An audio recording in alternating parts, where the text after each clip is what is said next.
The good, the bad, and the ugly. The February 2023 jobs report is in. This is Dave with the Bolduc Realty Group. Welcome to my weekly real estate market update. Today's March 10th. We're going to talk about the jobs report, what it looks like in the Connecticut real estate market, and what's going on with mortgages related to the jobs report. Before we talk about that, please like, subscribe, ring the notification bell. Comments are always welcome and appreciated. I'm going to link to the description down below some videos that also relate to this. The key Connecticut market stats, active on the market, 3,455 versus last week we had 3,438. Yep, you heard that correctly and I said it correctly. We're up 17. Changes a downward trend or breaks a downward trend of several months, so this is good news. 170 new listings over the last 24 hours. It's very common to see more listings on Thursday, Friday, and Saturday because sellers want to be on the market for the weekend when there's a lot of buyers around. Also, remember, inventory is very seasonal.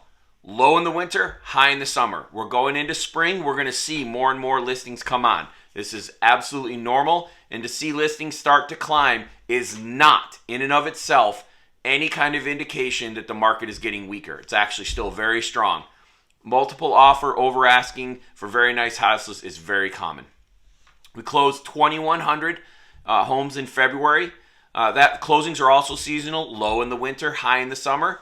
And also, because we have so few houses on the market, we are seeing fewer closings because there's fewer houses to sell. 1.6 months of inventory, very low. And interesting note, February 2022 to February 2023, prices increased 5%, which I predicted flat to up a little bit, so I missed it. 5% is a pretty decent amount. Some key dates, the jobs reports today. 14th and 15th, we're going to have the inflation reports, CPI, PPI. Retail sales also on the 15th. And then the FOMC, the Fed's going to have their party on the 21st, 22nd, talk about rates. This is a chart from the Wall Street Journal. Jobs were up 311,000 versus a forecast of 225,000. So jobs report was hot again. While the added jobs outpaced the layoffs by a wide margin, especially the tech layoffs, the added jobs are heavily skewed toward jobs that were lost during the shutdowns, especially the service sector. The good news here, overworked employees in the service sectors are finally getting a break, and the businesses that were struggling are finally able to hire enough to meet demand. So that's good news. Bad news, jobs that were added typically lower paying with less benefits than the equivalent, or not equivalent, but than the tech sector jobs. And the increases in jobs shows that there's still strength in an economy that the Fed wants to weaken. So that's not a good thing. The ugly, in my opinion, we're going to see a 0.5 point Fed funds rate increase at the next meeting. It makes it much more likely this is going to happen. We can see it in the primary mortgage market survey. It's up 6.73 versus 6.65 last week, so it's up just a little bit.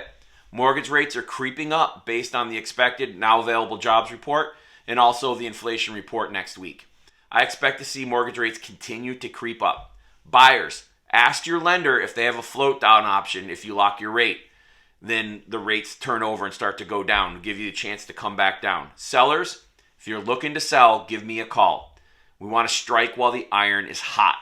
For now, all eyes are on the inflation report and the consumer spending report that are due next week. Let's hope for the best on both of those. That's all I have for today. Comments and questions are always appreciated. Have a great weekend.